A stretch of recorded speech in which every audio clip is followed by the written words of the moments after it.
Halo teman-teman, assalamualaikum warahmatullahi wabarakatuh. Selamat datang di channel Kandang Jagat.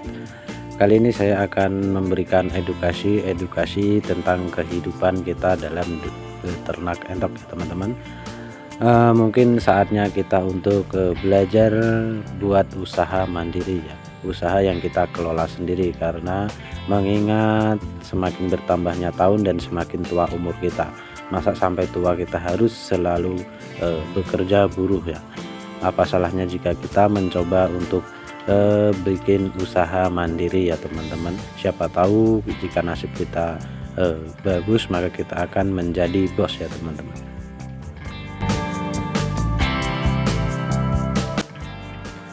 Ternak entok adalah salah satu usaha yang bisa kita mulai atau kita rintis dengan biaya modal yang tidak begitu besar ya teman-teman. Karena ternak entok ini menurut saya ya, yang telah saya lakukan atau saya alami itu tidak memerlukan cukup besar biaya yang harus kita keluarkan ya teman-teman. Kita bisa ngumpulin dari uang jajan kita sedikit demi sedikit untuk membeli materi kandang ya. Ini di luar pembuatan kandang dan kolam buat entok ya teman-teman.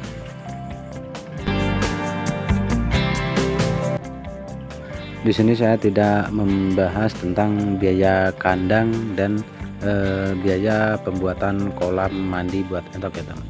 Tetapi di sini yang saya bahas yaitu berapakah keperluan untuk membeli materi kandang dan persiapan pakan selama dari mulai sampai panen ya teman-teman. Nah, jika kita membahas tentang biaya pembuatan kandang itu tidak akan ada habisnya ya teman, karena membuat kandang itu dana berapapun juga itu tetap habis ya teman. Karena apa ya, namanya manusia kan tidak ada puas-puasnya, sudah jadi begini ingin begini ya teman. Jadi yang kita bahas itu pokoknya biaya pembelian materi atau bibit entok dan persiapan pakan dari awal hingga panen ya teman-teman.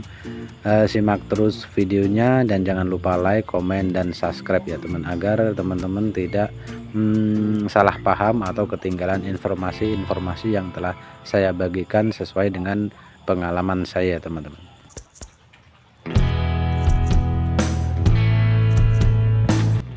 Untuk ternak entok sendiri, teman-teman bisa menentukan tujuannya terlebih dahulu ya teman-teman. Teman-teman ingin beternak dengan sistem pembibitan atau pembesaran ya teman-teman. Teman-teman tinggal pilih yang mana yang teman-teman sukai, atau bisa pilih perputaran uangnya yang lebih cepat ya teman-teman. Tetapi menurut saya, jika teman-teman baru memulai usaha ternak entok, saran saya lebih baik ke pembibitan ya teman-teman, karena itu tidak memerlukan atau membutuhkan waktu yang cukup lama untuk masa panen ya teman. Dan resikonya itu tidak terlalu besar ya teman, karena kita menjualnya itu menjual DOE atau minti yang usia ya maksimal lah usia 1 minggu itu sudah kita jual jika kita ternak pembibitan ya teman.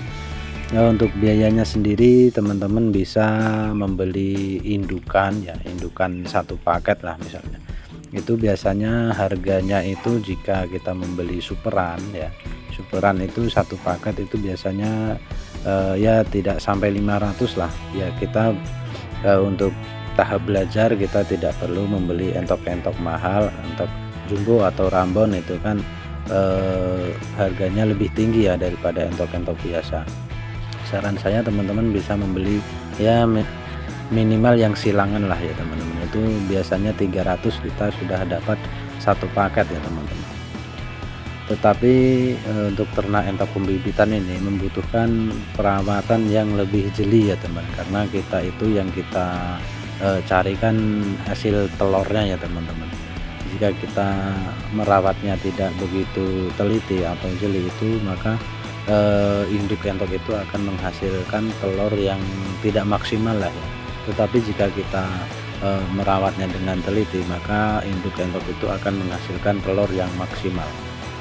Terus di sini untuk petarangan kita harus menyediakan dengan apa ya, dengan senyaman mungkin buat induk entok kita agar nanti telurnya itu bisa maksimal menetasnya ya teman-teman.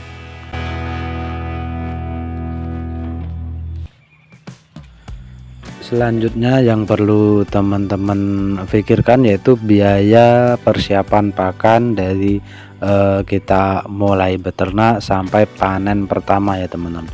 Itu lamanya minimal 2 bulan, 2 bulan lebih lah kita harus menyiapkan stok pakan buat ternak kita ya teman-teman.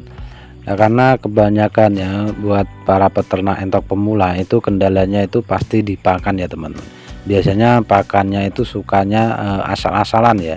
Jadi tidak menyiapkan pakan-pakan yang berkualitas atau yang berprotein sesuai dengan kebutuhan unggas ya teman. Jadi saran saya jika teman-teman memulai ternak entok itu harus menyediakan pakan yang berprotein cukup buat unggas kita ya teman, agar kita tidak mengalami kegagalan. Maka dari itu sebelum kita memulai ternak entok dengan partai besar, kita harus memulainya dengan partai kecil dulu, dan kita harus bisa belajar dengan pakan-pakan yang kita berikan buat unggas-unggas kita ya teman.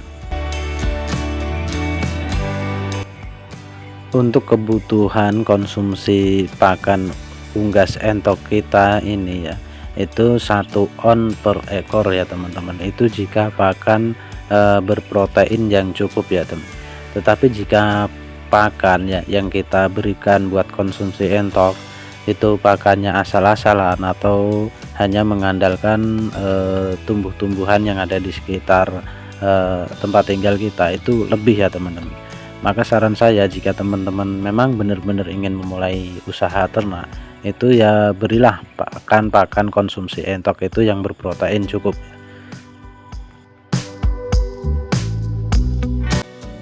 Nah, di sini untuk kebutuhan konsumsi pakan entok teman-teman sudah bisa mengira-ngira sendiri atau menghitung sendiri ya. Karena rata-rata unggas jenis entok ini ya, itu 1 hari dia mengonsumsi 1 on per ekor per hari ya teman-teman. Jadi teman-teman bisa mengira-ngira sendiri berapakah biaya atau modal awal yang perlu kita persiapkan, yaitu di luar modal biaya pembuatan kandang ya teman-teman.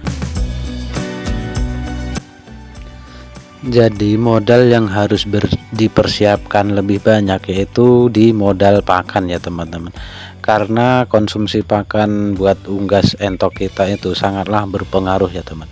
Jika kita memberikan pakan itu kurang atau entok-entok kita itu tidak merasa kenyang, itu sangat mempengaruhi daya tahan tubuh entok. Nah, disinilah kebanyakan buat para peternak pemula itu mengalami kegagalan.